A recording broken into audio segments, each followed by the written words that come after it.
বাংলাদেশ আওয়ামী লীগের ৭৫তম বার্ষিকী চলছে। সেই সময়ে বিগত জাতীয় সংসদ নির্বাচন পরবর্তী বিধ্বস্ত বিপর্যস্ত আওয়ামী লীগকে সুসংগঠিত শক্তিশালী করবার লক্ষ্যে উপজেলা আওয়ামী লীগের বর্ধিত সভার সিদ্ধান্তক্রমে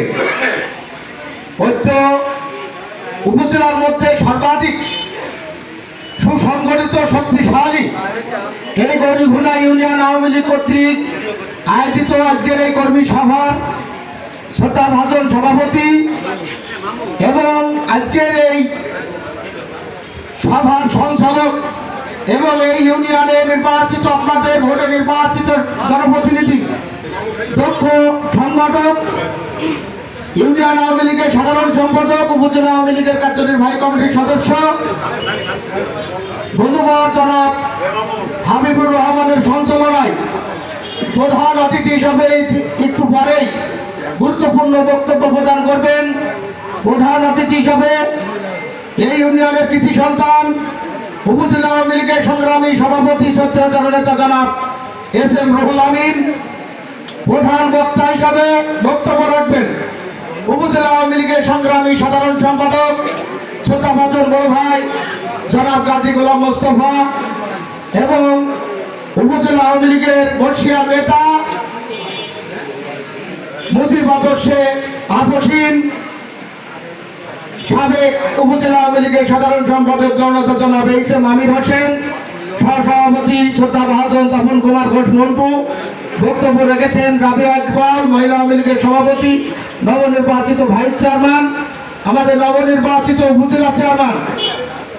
ইতিমধ্যে বক্তব্য রেখেছেন যিনি নির্বাচিত হওয়ার মধ্য দিয়ে এই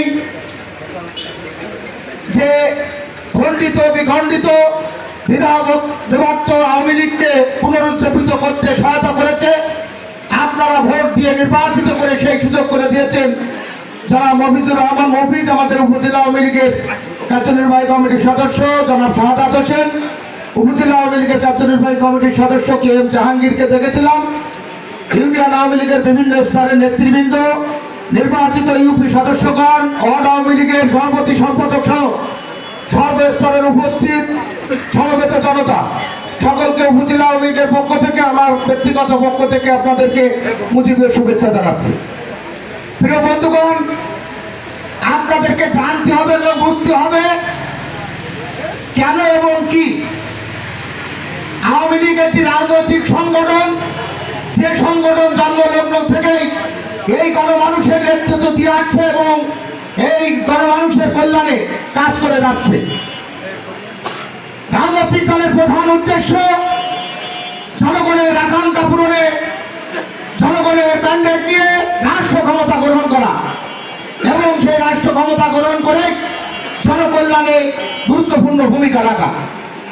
সে কারণে আওয়ামী লীগ দীর্ঘদিন রাষ্ট্র ক্ষমতায় আছে বলেই এই কেশবপুরের যে সকল উন্নয়ন জননেত্রী শেখ হাসিনা সরকারের উন্নয়ন, সঙ্গত কারণেই এখানে বিভিন্ন কথা এসেছে, বিভিন্ন বক্তব্য এসেছে। আমার কাছে বিভিন্ন ভাবে দাবি এসেছে। এই ভারত ভাঙা বাজারে বিভিন্ন সময় বিভিন্ন ভাবে যাবে এই বক্তব্য আমি রেখেছি। জাতীয় সংসদ নির্বাচনে আমি কিন্তু নৌকা প্রার্থীর পক্ষে ভোট করি না, কথা আপনারা সবাই জানেন। সর্বোচ্চ ভূমিকা থেকে আমি নির্বাচন করি নাই জননেতা শাহীন চাকলাদারের বিরুদ্ধে ভোট করেছিলাম। সেটা ছিল স্থানীয় রাজনৈতিক কোন্দল অথবা মতভেদ অথবা মতপার্থক্য, নেতার নেতৃত্বের প্রতি বিভেদ এবং বিভিন্ন কারণ। কিন্তু কথা হচ্ছে এবারে নির্বাচনের প্রেক্ষাপট ছিল ভিন্ন, জাতীয় নির্বাচন। আওয়ামী লীগ ক্ষমতায় যাবে এ কথা আমরা সবাই জানি এবং সরকারকে টিকে রাখার জন্য জাতীয় এবং আন্তর্জাতিকভাবে একটি সমর্থন আদায়ের জন্য পরিস্থিতির শিকার হয়ে জননেত্রী শেখ হাসিনায় স্বতন্ত্র প্রার্থী নির্বাচন করারও ঘোষণা দিয়েছিলেন। সে কারণে আমরা বিভিন্ন জন বিভিন্ন রকম করেছি। কিন্তু আমরা যারা আমাদের পরিচয় কি, যিনি এখানে উপস্থিত আছেন জনাব এইচ.এম. আমির হোসেন, আমি তার পক্ষে ভোট করেছিলাম। তিনি উপজেলা আওয়ামী লীগের নেতা, এখন বর্তমান কমিটিরও সহসভাপতি, দীর্ঘদিনের ত্যাগী নেতা। তিনিও ভোট করেছেন। আমরা আওয়ামী লীগ কিনা আমাদের যারা আমরা যারা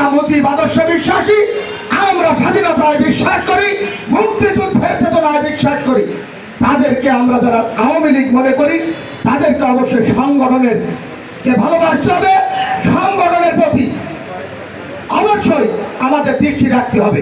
সেই কারণে বর্তমান প্রেক্ষাপটে কেশবপুরের আওয়ামী লীগ জাতীয় নির্বাচনে দলীয় প্রার্থী যেহেতু নির্বাচিত হতে পারে নাই, সে কারণে স্বতন্ত্র প্রার্থী নির্বাচিত হয়েছে, আমাদের কোনো বক্তব্য নাই। আমি এখন এখানে দাঁড়িয়ে কথা বলছি এই কারণে যে সংগঠন যদি না থাকে তাহলে, আওয়ামী লীগ যদি না থাকে তাহলে জননেত্রী শেখ হাসিনা থাকে না, জননেত্রী শেখ হাসিনা যদি না থাকে তাহলে বাংলাদেশ থাকে না।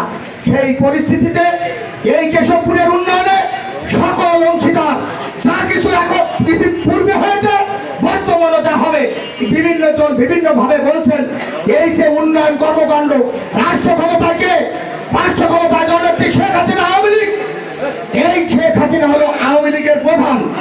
যে কারণে যেহেতু তিনি আওয়ামী লীগের প্রধান, এখানে যে এমপি হন, জনপ্রতিনিধি হন, অনেক জায়গায় ইউনিয়নের চেয়ারম্যানও তো নৌকা টিকিট না পেয়েও তো চেয়ারম্যান নির্বাচিত হয়নি, অনেক জায়গায় স্বতন্ত্র প্রার্থীও চেয়ারম্যান নির্বাচিত হয়েছে, সেটি ভিন্ন কথা। কিন্তু সেই স্বতন্ত্র চেয়ারম্যান যদি আওয়ামী লীগ নির্বাচিত হওয়ার পরে সে যদি এই সংগঠনকে ভালোবাসে, সে যদি এই সংগঠনের আদর্শকে মানে, যদি এই সংগঠনের প্রতি তার দরদ থাকে, তাহলে অবশ্যই ওই চেয়ারম্যান ওই দলকে সহায়তা করবে নির্বাচিত হওয়ার পরে।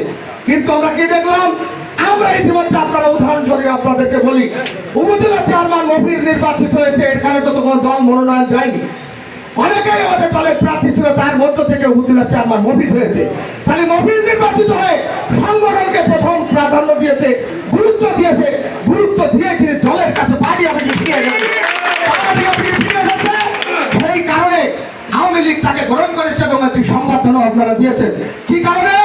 মফিজ উপজেলা আওয়ামী লীগকে এই সংগঠনকে সহযোগিতা করতে চায়। মফিজের মধ্য দিয়ে উপজেলা চেয়ারম্যান, উপজেলা প্রশাসনের সর্বোচ্চ দ্বিতীয় সর্বোচ্চ একজন জনপ্রতিনিধি, প্রধান হলো এমপি, তারপরে দ্বিতীয় সর্বোচ্চ জনপ্রতিনিধি কিন্তু একজন উপজেলা চেয়ারম্যান পদমর্যাদায়, তিনি উপজেলা প্রশাসনের প্রধান। সঙ্গত কারণে তিনি সংগঠনকে যেহেতু সহযোগিতা দিতে চায়, আমরা তাকে মেনে নিয়ে তাকে নিয়ে আমরা সংগঠনের দিকে এগোচ্ছি।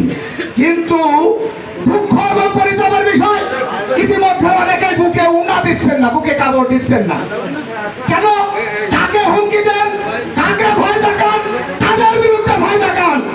রাষ্ট্র ক্ষমতায় আওয়ামী লীগ, জননেত্রী শেখ হাসিনা, তারই সংগঠন আওয়ামী লীগ। আপনি যদি আওয়ামী লীগকে না মানেন, আপনি যদি আওয়ামী লীগকে আপনারা যদি আওয়ামী লীগকে বাধাগ্রস্ত করতে চান, আওয়ামী লীগের নেতা কর্মীদেরকে অসম্মানিত করতে চান, আওয়ামী লীগ আপনাদের কখনো সম্মানিত করার জন্য প্রস্তুত থাকবে না এবং এর সমস্ত জবাব সর্বদাই দিতে প্রস্তুত। কারণ সংগঠন আর ব্যক্তি ভিন্ন জিনিস, কথা ঠিক কিনা? ঠিক আছে। যে বক্তব্য দেওয়ার কথা সময় খুব সংক্ষেপ, সিগন্যাল সাহারের দিকে দিয়ে উঠেছে, আর যেহেতু এশার নামাজের সমাপ্ত করার কথা, আপনাদেরকে জানতে হবে এবং বুঝতে হবে বিষয়টি কি, আপনি কোন দিকে থাকবেন না কোন দিকে থাকবেন না। আপনি এমপি হিসেবে কাজ আছে, তিনি অবশ্যই জননেত্রী শেখ হাসিনার যা বরাদ্দ, এখানে তিনি যদি আওয়ামী লীগের লোক হন, অবশ্যই তিনি যদি আওয়ামী লীগকে ভালোবাসেন, তিনি আওয়ামী লীগের নেতা কর্মীদেরকে অবশ্যই সম্মান সঙ্গীয় সহযোগিতা করবেন। কিন্তু তার কিছু লোকজন, তাকে যারা ভোট দিয়েছে, সেখানে বিএনপিতে মাত্র লোক থাকতে পারে, কিন্তু এমপি হিসেবে তাকে পছন্দ করেন, তুমি সংগঠন হিসেবে আমাদেরকে পছন্দ করো না। তারা বুকে ওনা দিচ্ছেন না, আমাদের আওয়ামী লীগের নেতা কর্মীদের চোখ রাগানি দেখাচ্ছেন, এত কি কুতু ফেলে তুমি এই সংগঠনকে নাকি? তিনি আপনাকে সহায়তা করতেও পারেন, নাও পারেন, তার পছন্দ অপছন্দের ব্যাপার। কিন্তু সংগঠনকে অপমান অপদস্থ করে